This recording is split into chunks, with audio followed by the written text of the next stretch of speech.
Alright guys, this is my first time making any deer hunting content, so go easy on me. This was basically the kill plot from last year. The deer have utterly eaten it to the ground. You can see all the tracks during the wintertime, just loaded with tracks.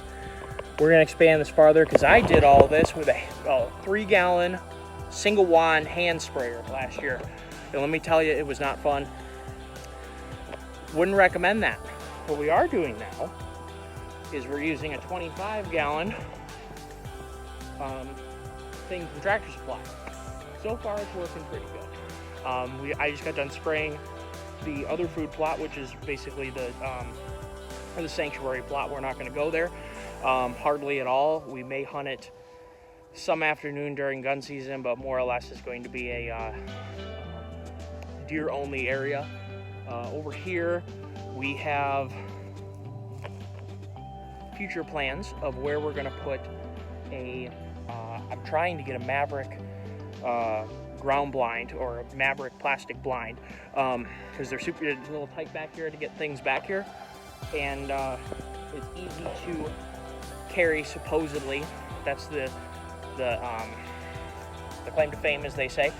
So this is going to be a little bit bigger plot. Well, I guess we'll walk over here. This is how YouTubers do it. They just hold it out on their hand and their arm gets tired. This is how this works. My better half's tripod is up there. And she had a huge 8-point come in directly from this way. But there was a doe standing right here who was just about to come in the plot as he came. She watched him. He made a nose straight run right at her and chased her right in the woods. We've been following that buck for a while. It's a very good looking deer. We have some pictures of him. In fact, if I can, we have a picture of him fighting another 8-point here, right where I'm standing right now. He's literally right there. So if I can find that picture on my computer, I will put it in the video. So yeah, we're gonna expand the plot out this way. You just see tracks upon tracks upon tracks. We're going to expand it over here.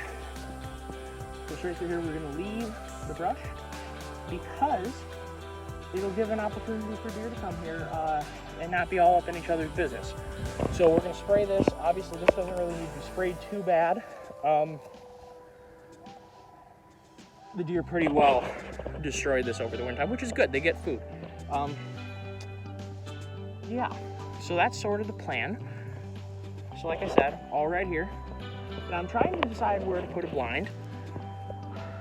There's some really good opportunity here, and there's some really good opportunity on that trail right there. So I haven't come to, and this isn't gonna be like our final strategy video, please don't. This is my first deer hunting strategy video, but I'm kind of talking over some ideas here. We'll have ample time this summertime to decide exactly how we're gonna do it. But right now, we're doing Jeff Whitetail Habitat Solution, Jeff Sturgis, his perfect no-till food plot. We did it last year here. It worked absolutely phenomenal. I did this all literally by hand. I sprayed row after row after row after row. Planted buckwheat on or about I think it was June 12th. A little bit late. That's why I'm doing this right now. Right now it's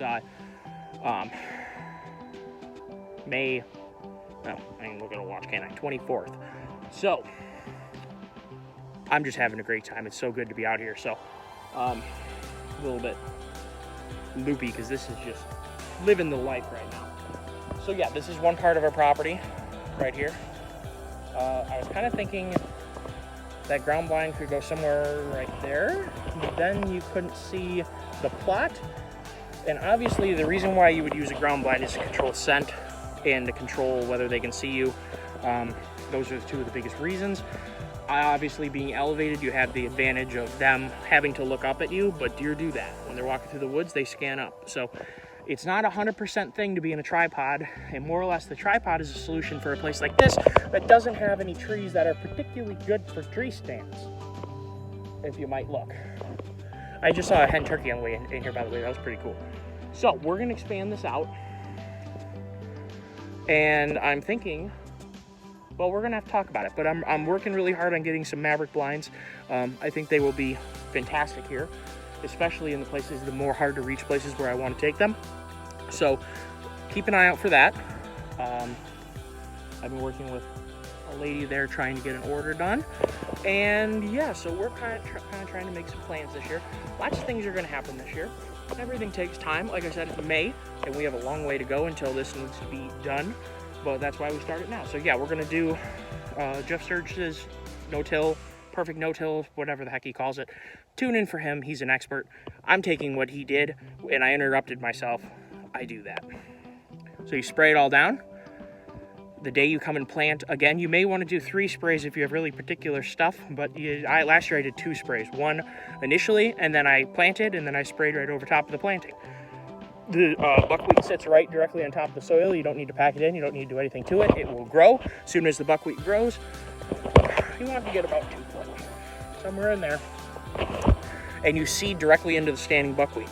Then you roll it over. Last year, to get this awesome plot that you can see clearly defined here, you know, this is the whole wintertime of deer feasting on this. This was brassicas, by the way. This was Northwoods Whitetails, the brassica mix, and did pretty good.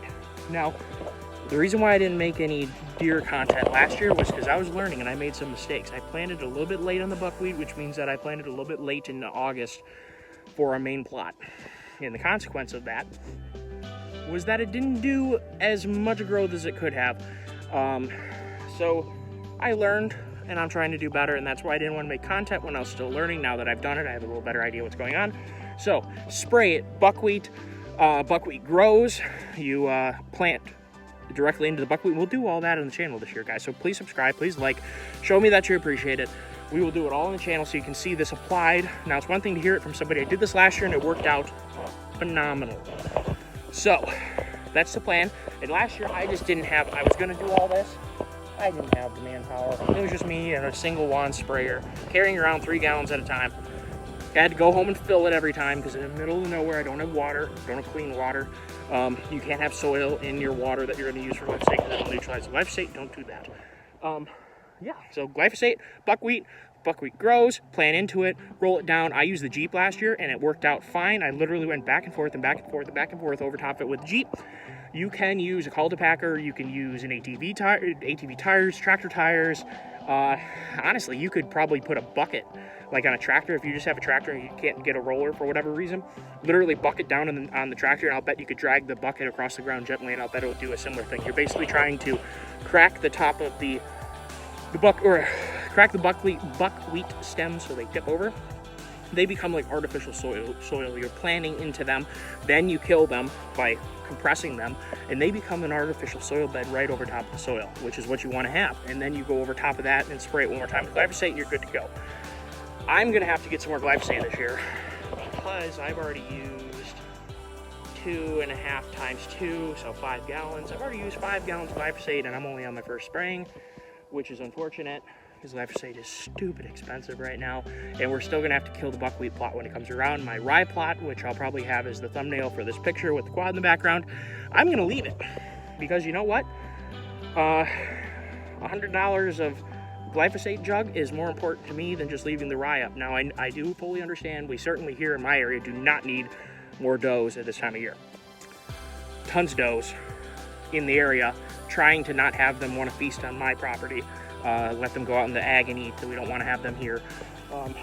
So I don't really want to have summer food, but I'm not going to pay to kill it. So that's going to be how it is.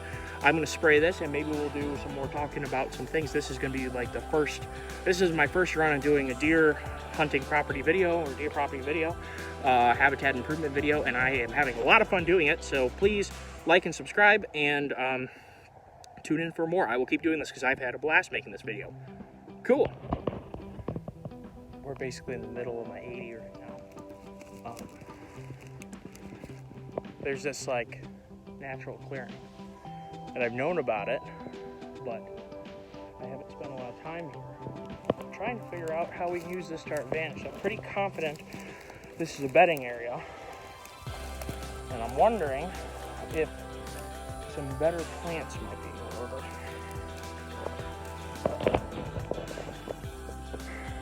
Trying to think about what it might canopy. I mean, planting some woody browse here might be a really good idea to help them out, give them something to do when they're sleeping. I'm not quite sure though. This is one of the conundrums of being a newbie. What do you do with something you don't know? Well, you research it. If you guys have a situation like this where you have a really awesome clearing that's naturally occurring in the middle of your property that you may not necessarily want to make a food plot because why?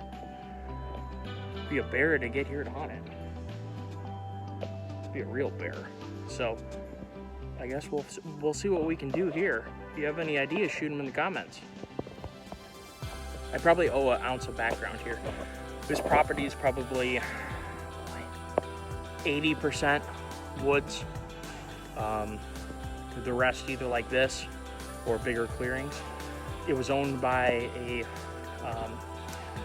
husband and wife who were, shall we say, wildlife advocates.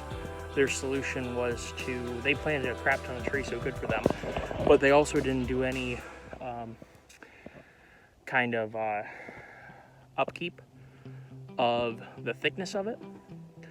So good thing and bad thing, there's not a whole lot of regeneration, which is something that I have to work on by thinning up the canopy in the places where it's really, really thick, and probably doing some planting. I'm not sure what I want to do yet. Again, comments, but you should probably know that if this was not set up to be a deer parcel before I got it. So we're starting from a blank sheet of paper and having a lot of fun doing it. It's just great to be out in the woods. Take some time, whether you own land or not. There's state land around you somewhere, state or federal land. If you're out west, the BLM land, all that stuff. Or if you're in Michigan, Wisconsin, Ohio, Pennsylvania, there's plenty, New York, obviously Maine, tons and tons and tons and tons and tons of land that is yours. You own it. You own millions and millions and millions of acres. Go out and use it. Have fun. Go for a walk. Take your dogs for a walk. Have fun. I'm in one of my favorite parts of the whole property right now. I'll pan it around in just a second. This is somewhere, okay, let me give you a pan here. Next little trail.